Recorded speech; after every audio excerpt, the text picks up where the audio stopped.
It's time for another Out and About with Jamie Grout shortcast, and this time around, we're talking with retired Newton attorney John Billingsley about the JFK assassination. If you're watching this, more than likely you're watching it on the 61st anniversary of JFK, November 22nd, 1963. And John, what became so fascinating to you about the JFK assassination?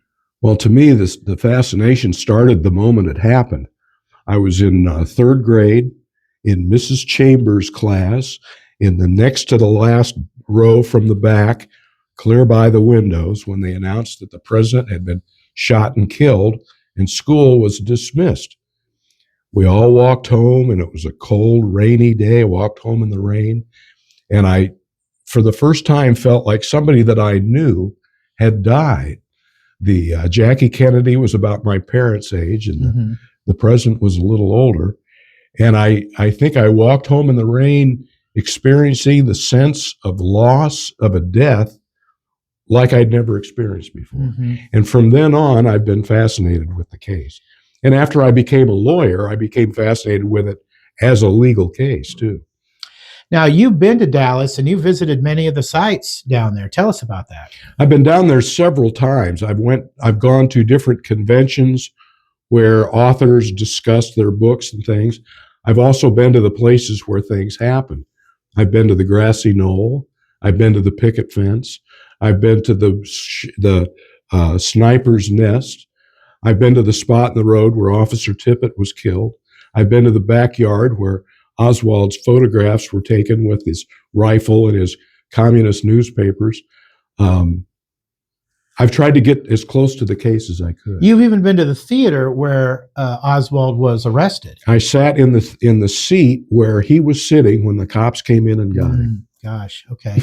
So one of the main things you talked about at our Rotary meeting the other day, which I thought was very fascinating, is a new discovery was made last year that a Secret Service agent had announced that kind of turns the whole single bullet theory on its back. After 60 years of debate and discussion, it finally came down to where the case for a single shooter rests upon the single bullet theory, which holds that a specific bullet that's in the evidence as Commission Exhibit 399 in the National Archives went into Kennedy's back, out his throat, into Connolly's back, out his chest, through his wrist, and into his thigh, and then it fell out onto his stretcher. And if it didn't happen like that, then there was more than one person shooting.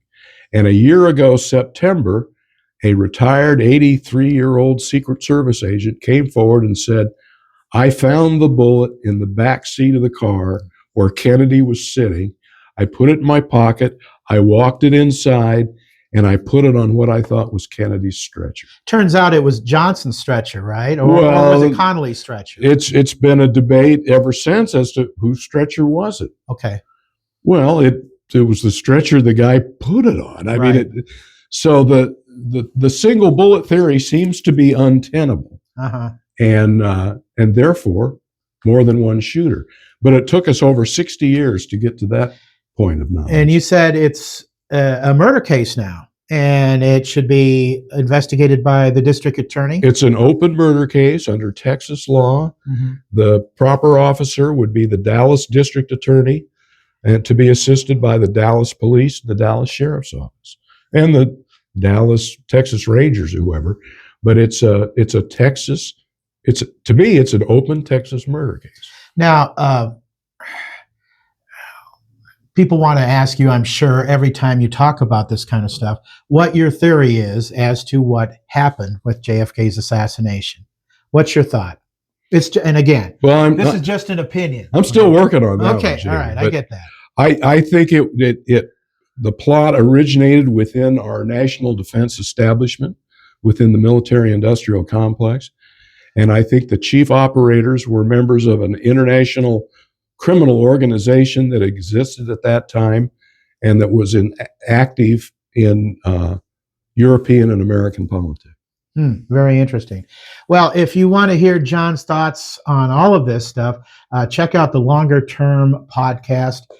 It is, like I say, about 26 minutes. It's very fascinating on the 61st anniversary of the assassination of our late President John F. Kennedy. John, thank you so much for joining me today. Thank you, Jamie.